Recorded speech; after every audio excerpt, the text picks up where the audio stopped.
रास्ता दिया है, बताया है। तो सतगुरु कबीर साहब को वंदन करते हुए और अब वर्तमान में जितने पारकी संत या विचारमान संत हैं पूजा के योग, उनको भी नमन करते हुए अथवा पांडाल में बैठे हुए सभी श्रद्धालु भक्तजन एवं अति प्रिय सिद्धांत में रहने वाली माता बहनें हैं एवं नन्हे मुन्ने बच्चे को मैं इस मंच के आधार पर, क्यों कि ये मंच सतगुरु कबीर साहब का लगा हुआ है, तो आज से 625 वर्ष पहले सतगुरु कबीर साहब का जन्म हुआ और 5 वर्ष की अवस्था से सतगुरु कबीर साहब ने कभी चौराहे पर अपना प्रवचन करना शुरू कर दिया। बाद में उसने 11 प्रकरण में अपना मूल बीजक बनाया। उसमें 11 प्रकरण हैं।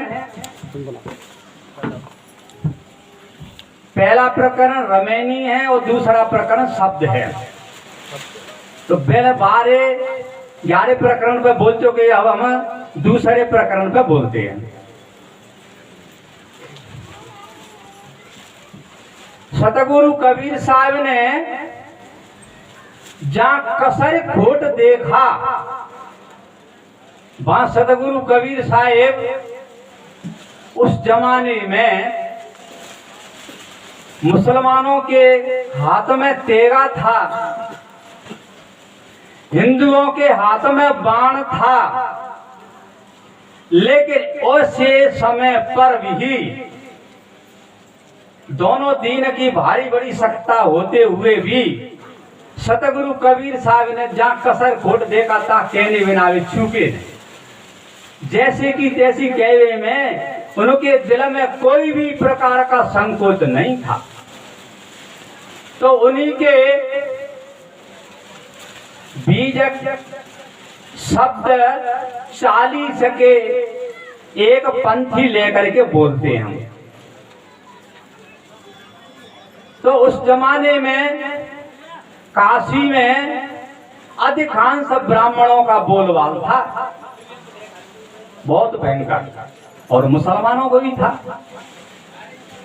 तब सतगुरु कबीर साहब ने कहा 40 नंबर के शब्द में, पंडित बाद बदे सोई झूठा। देखो किसना उसका दिल था, पंडित बाद बदे सोई झूठा।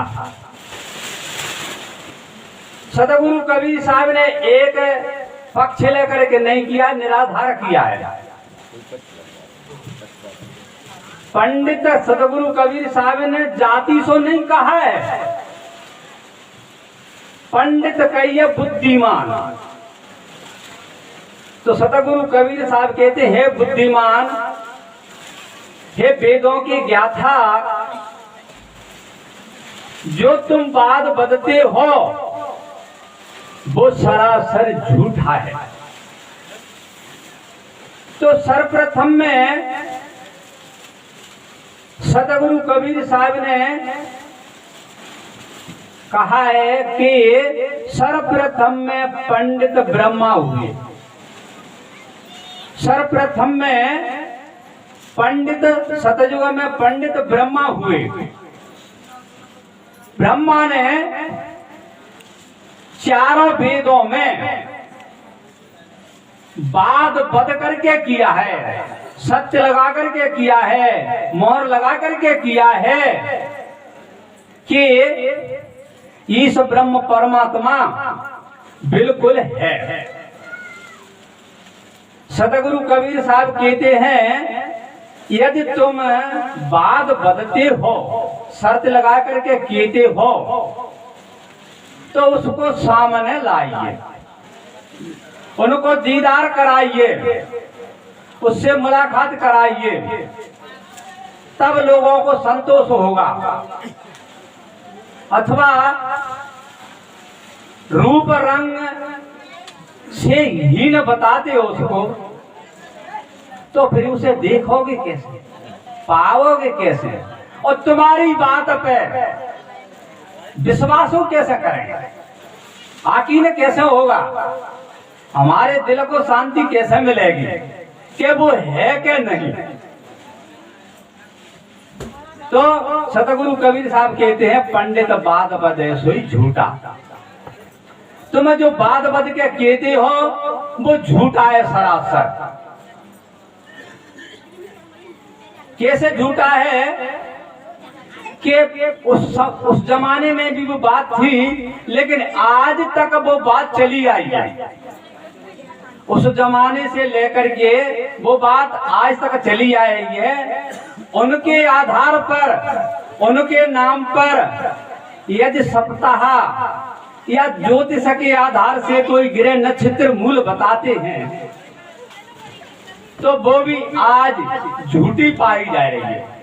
ध्यान देने की बात, झूठी पाई जा रही है। एक जगह एक ज्योतिष पंडित थे, ज्योतिष का ज्ञान करने वाले, पत्रा का ज्ञान करने वाले, अनुभव करने वाले। तो वह पंडित का ध्यान देने की बात है। उस पंडित का गांव एक नदी के किनारे था और उससे ऊपर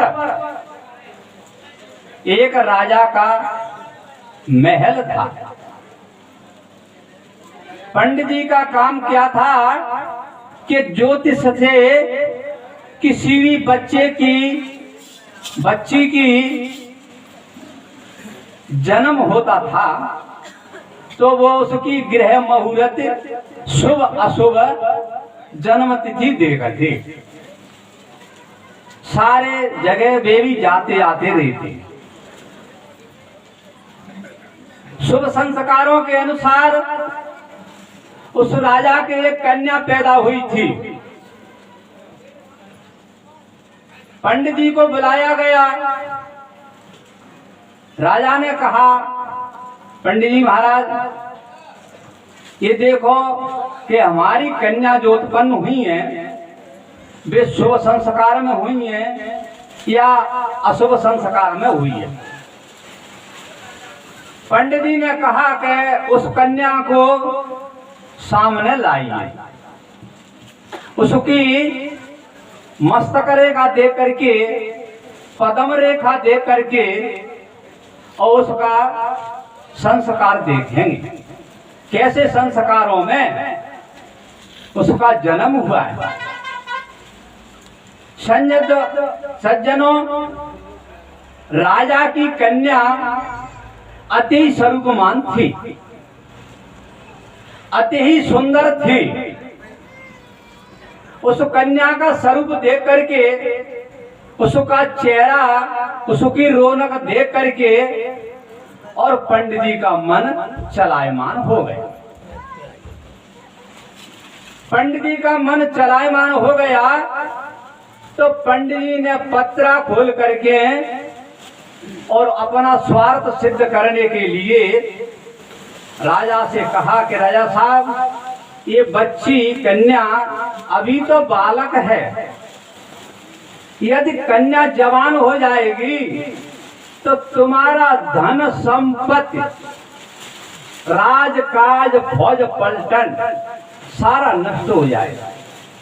ऐसे अशुभ संस्कार में ये कन्या उत्पन्न हुई है। सज्जनों, पंडित की बात पे आधारित रहते, राजा महाराजा सभी लोग आधारित रहते, लेकिन अब कुछ सुधार आया है तो पंडित ज्योतिष की बात पे अब के लोग कुछ कम विश्वास करते हैं। राजा ने पूर्ण तौर से विश्वास किया तो महाराज फिर उससे बचाव कैसे होगा। पंडित जी बोले कि उससे बचाव का उपाय बताएंगे। तो बताइए पंडित जी महाराज। तो पंडित जी ने कहा कि उस कन्या की अच्छी खिलाई पिलाई करना, ऐसी खिलाई पिलाई करना जे 12 वर्ष में पूरी जवान हो जाए, फुल अवस्था में पहुंच जाए। और 12 वर्ष की अवस्था होने पर जितना उनको दहेज देना चाहती हो शादी में,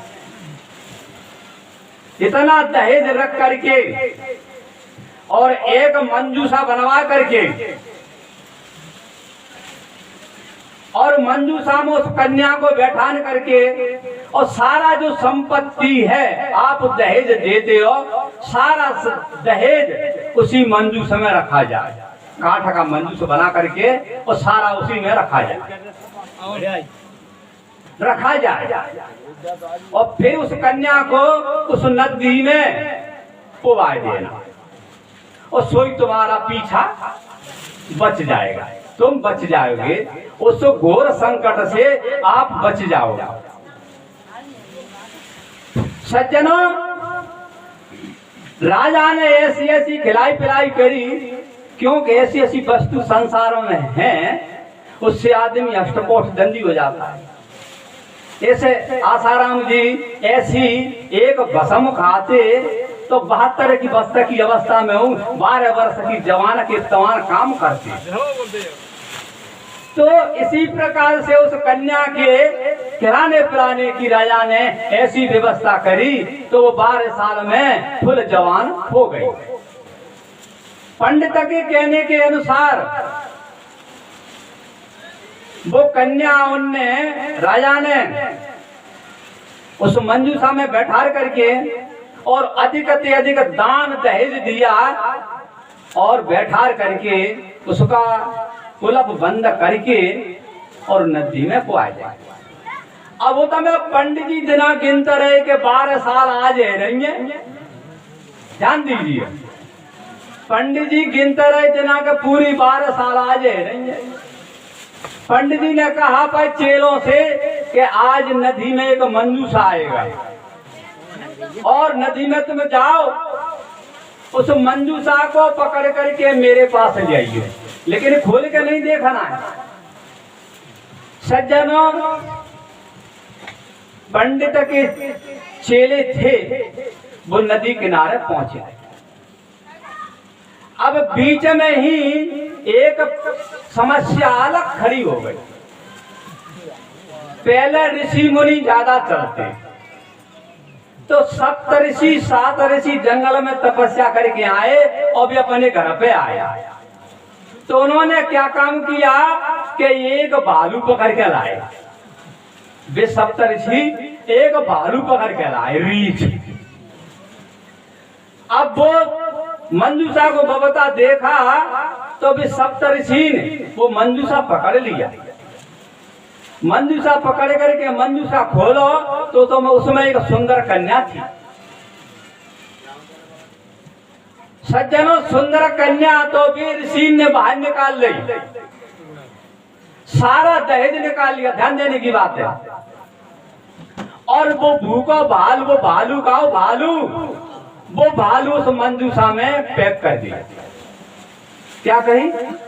लड़की बाहर निकाल ली, मंजूषा में थे वे 7 ऋषि, और जितना दहेज दिया वो दहेज पूरा बाहर निकाल लिया। और वो भालू था, वो भालू उस मंजूषा में पैक कर दिया। अभी तो मैं पंडित जी ने पहुंचाए अपने चेला के देखो उसे लाना और खोलना नहीं, और उस मंजूषा को इस कमरे में रख देना। सज्जनों, वो मंजूषा बह करके आया, उनके चेले ने वो मंजूषा पकड़ करके और ले गए, ले जा करके उस कमरे में अंदर रख दिया और पंडित जी उसमें अंदर चले गए। पंडित जी ने कही कि देखो भाई, 12 से कुंजियां लगा लेना और उसमें मैं रिद्धि सिद्धि करूंगा।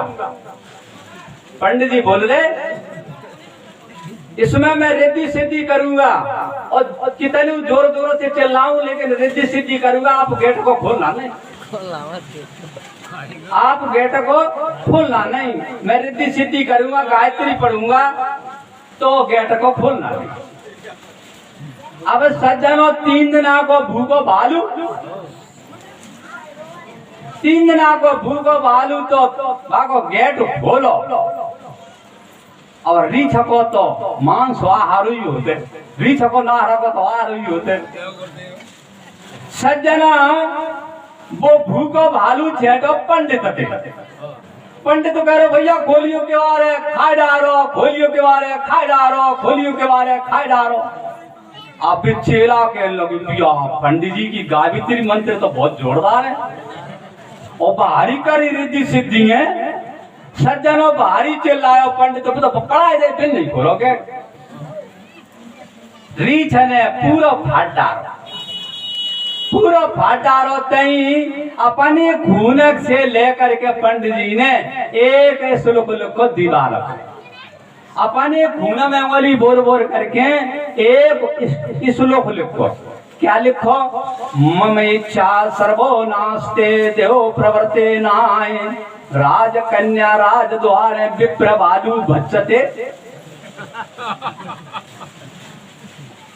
पंडित ने लिखो मम इच्छा सर्वो नास्ते देव प्रवर्ते नाय, राज कन्या राज द्वारे विप्र बालू भज्जते। वो कह रहा था, पंडित ने लिखा कि जो मेरी इच्छा बद्दी थी, गलत थी, मैंने उस राजा की लड़की पे गलत नियत डाली, गलत भाव सोचा, वो मेरी इच्छा नासमान थी, गलत थी, बेकार थी। मैं एक विषयासक्ति के कारण लुढ़ा करके और मेरे जे आज दुर्दशा हुई है। तो मम इच्छा सर्वनाश, जो मेरी इच्छा थी वो संपूर्ण नासमान है। ऐसी इच्छा भैया आगे करके आगे चल के कोई मत करियो। ऐसी इच्छा गलत भाव से किसी के दूसरे को देख करके, किसी के बदन को देख करके, किसी की संपत्ति को देख करके, किसी की सुंदर स्त्रियों को देख करके भाइयों किसी पे नजर गलत मत डालना। अथवा भाई बहन भी यदि कोई सुंदर पुरुष होता है उस पर गलत नजर मत डालना, क्योंकि आज की स्थिति में आ रहा है कि ना तो बाप की सुननी, न मैया की सुननी, न भैया की सुननी, न परिवार की सुननी, न मामा फूफा की सुननी। और किसी पुरुष के साथ में यदि प्रेम लग जाता है तो घर से भाग करके और कोर्ट मैरिज करा लाती हैं, न तो बाप मैया की, मामा फूफा की, सवन की नाक काट दे। तो जो पंडित जी का श्लोक है मम इच्छा सर्वो नास्ति, अच्छा आपकी फिर दुर्दशा क्या होती है? न तो भाई कदर करता है, न बाप कदर करता है, न मामा फूफा कदर करते हैं। एक घटना सुनाता हूं उस बीच में मैं, हमारे विजयपुर की बात। एक मास्टर की लड़की थी और मास्टर कोई लड़का था। अब वो मास्टर को लड़का, मास्टर की लड़की है, गांव के थे विजयपुर थाने वाला के। वो मास्टर को लड़का एक और मास्टर की लड़की है कुआरी लेकर भेजो। सज्जनों बीच बीच में रहे, कोर्ट मैरिज कराए के और डायरेक्ट थाने में आके 2 कुर्सी पे बैठ गए और फिर घर ही रहने लगे। फिर उसकी डिलीवरी में लड़की भई, मोनी की डिलीवरी में लड़की भई, हॉस्पिटल थे बढ़िया जीप लई, फूल माला डारी जीप में से दूल्हा को सजा देते से जीप सजा करके और डिलीवरी करवा करके घर को लाए। सज्जनों बात बनी रही, बाद में उनने कही कि तेरे बाप पे जो ते नाम से धन जमा है, बैंक में राशि जमा है, उसे भाई बाप से लेकर के आ। कौन से गई? वह लड़की। तब बाने गई कि बाप पे मैं मांगो कैसे? अब बाप ने मैं बेमो कह गई, अब मांगो कैसे?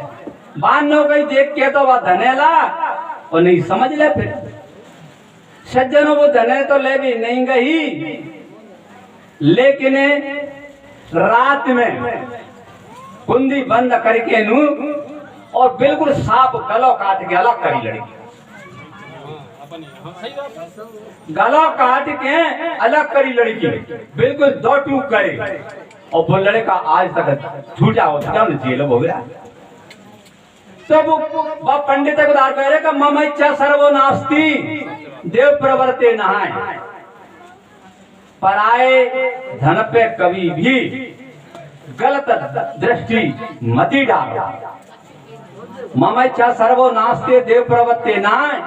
और राजकन्या राज द्वारे विप्र वालु बचते, वो राजा की लड़की थी और वो राजा के घर में पहुंच गई। राजा की लड़की थी और राजा की, क्योंकि सप्तऋषि जाकर के वो राजकन्या एक राजा को सौंप दे। तो वो पंडित जी कह रहे हैं राजकन्या राज द्वारे विप्र वालु बचते। अब उस गलत दृष्टि का परिणाम क्या मिला कि आज मेरा शरीर को, अच्छे शरीर को, नवे धोए पंडित आई शरीर को भालू ने लोचे लोचे करके खाया। मैं चिल्लाए करके मरा, मैं बिलक बिलक के मरा, कष्ट सह के मरा। तो सज्जनों ऐसा काम कभी नहीं करना चाहिए। मम इच्छा सर्वो नास्ते देव प्रवर्ते नाय, देव प्रवर्ते नाय राजकन्या राज द्वारे विप्र वालु बचते। तो सतगुरु कबीर साहब कहते हैं पंडित बात बदे सोई झूठा। ऐसा बात बदलने वाला जाति से पंडित नहीं कहा कबीर साहब ने, जो ढोंगी है, पाखंडी है, दुराचारी है, वो बानी जाल में फंसा करके ज्योतिष के और पत्रा के बहाने से लोगों को धोखा देते हैं, वो सपा सट झूठा है। पंडित बात वजह से झूठा, क्योंकि जी हरेक बात पे मोहर लगाते हैं, अपनी हरेक बात पे मोहर लगाते हैं। एक पढ़ी लिखी कन्या थी, उसने पढ़ाई में अच्छी डिग्री पार करी, तो बाद में कही मैं अपनी शादी ऐसी बनवाऊंगी तो शादी कभी फेल नहीं हुई। तो सज्जनों है कि पंडितों पे उसने विश्वास नहीं किया, उसने काशी से पंडित बुलवाया और पंडित से कहा हमारी शादी की ऐसी लगन मुहूर्त बनाओ उसमें जीवन में कोई बाधा नहीं हो, उसमें जीवन में कोई बाधा नहीं हो, ऐसी लगन से हमारी शादी बनाओ। पंडित जी साधारण में तो ले रहे 1100 रुपया ब्याह बनवाई के, सादा ब्याह बनाए में 1100 रुपया ले रहे। पंडित जी बोले 100 ब्याह बन जाएगा। लड़की ने कही पर्ची बनेगी, सीन सिक्का लगाएंगे, सीन सिक्का लगाएंगे। तो फिर पैसा कितने चाहिए कि पैसा चाहिए फिर 21,000 और गारंटी लेते हो, सील सिक्का लगवाते हो कि जीवन में शादी में कभी भी कोई प्रकार का विघ्न पैदा नहीं होगा। तो रुपया 21,000 लगेंगे। जानते में तो बोल ठीक है बाबा, ठीक है, रुपया 21,000 लगेंगे। सज्जनों बाल लड़की ने कही मैं 21 नहीं 22 दूं, लेकिन जीवन में कोई प्रकार की बाधा खड़ी नहीं होनी चाहिए। सज्जनों पंडित ने 21,000 रुपया लेकर के और पंडित जी पे ब्याह बनवाया। देखो भाई बहन समय को ध्यान देने की बात है। 21,000 रुपया लेकर के और शादी बनवाई। शादी बनवा करके क्यों सील सिक्का लगवाया। एक ही साल नहीं भाई पूरी, एक साल पूरी नहीं भाई दोनों तलाक हो गया। एक साल पूरी नहीं भाई दोनों तलाक हो गया। आप समय दोनों का तलाक लग गया, मानी त्याग पत्र हो गया। पत्नी ने पति को छोड़ दिया या पत्नी ने पति को छोड़ दिया, दोनों का त्याग पत्र हो गए। वह लड़की ने पंडित जी से कही फोन पे कि तुमने 21,000 रुपया लिए और ये ऐसा कार्य क्यों हुआ। तो सज्जनों फिर आगे क्या हुआ कि लड़की ने कोर्ट में दावा दायर किया, दर्ज किया। लड़की ने कोर्ट में दावा दर्ज किया। मामलो चलो, अब वो तो पक्के सील से कहा पंडित जी के, तो लड़की ने कही इस सील से का लगे हुए हैं, मेरा केस है, पंडित जी को भुगताना पड़ेगा और मेरा मन मनाना पड़ेगा, मेरा मन मनाना पड़ेगा। तो सज्जनों पंडित जी कोर्ट में हारे। अरे क्यों? कि उसके कहने के अनुसार निभाव न हुआ, शादी में विघ्न पैदा हो गया, विघ्न पैदा हो गया। कोर्ट से पंडित जी हारे और वो लड़की जीती। कोर्ट से पंडित जी हारे और वो लड़की जीती। सतगुरु कबीर साहब कहते हैं ऐसो बात वरना झूठा, पंडित बात बदे सुई झूठा। तो प्रिय सज्जनों ऐसा मत ही सोचो कि हमारा नौ रेखा ब्याह बनना चाहिए और के हमारे एक रेखा ब्याह बनना चाहिए पदराते, या हमारे में पूजा पत्री नहीं लगे, ऐसे की मत सोचो। ऐसी सोचो कि पति पत्नी का दोनों का अच्छा मेल मिल जाए, योग्य है जाए, ना तो काउ बत्रा की दिखाने की जरूरत है, ना काउ पत्रा की दिखाने की जरूरत है, ना किसी की जरूरत है। और न जी आदम करते हैं 3 दिन पहले थे बताओ साचे देव को भूरे कार लियो है मेला। ये गाने पाने की कोई जरूरत नहीं, इनकी कोई जरूरत ना बधाई गाने की। बधाई गाते गाते हजारों वर्ष बीते गई, आज तक कोई देवता सामने नहीं आया। ऐसे भ्रम को भी छोड़ देना, शुद्ध साधारण संबंध शादी करो ना, उसमें ढोंग धतरी की कछु जरूरत नहीं है। ज्योत माड़वे की, बीज माड़वे की, तमाम तरह के देवता घूरो पूजवे की। अब घूरे पूजवे जाते घूरे का काय गंदगी गोबर डरो है और कुत्तन की लेटरिन डरी है और भेजा के चौक मारे कहनु और बढ़िया पूजा करेंगी, सगा बाई बहन ढोक देंगी और भद्दे भद्दे गीत गाएंगी, सभा भद्दे भद्दे गीत गाएंगी। इसी प्रकार से मेरा कहना है कि यदि आप कबीर साहब के वचन को मान दो तो पंडित बात बदे सो झूठा, झूठे कर्म, झूठे बात, झूठे अंधविश्वास में कभी मत फंसना, शुद्ध काम से अपना जीवन बिताना, सतगुरु कबीर साहब के पारक सिद्धांत का अपना जीवन चलाना, इसी में आपका कल्याण होगा। इसी वचनों के साथ में अपनी वाणियों का विराम लेता हूँ।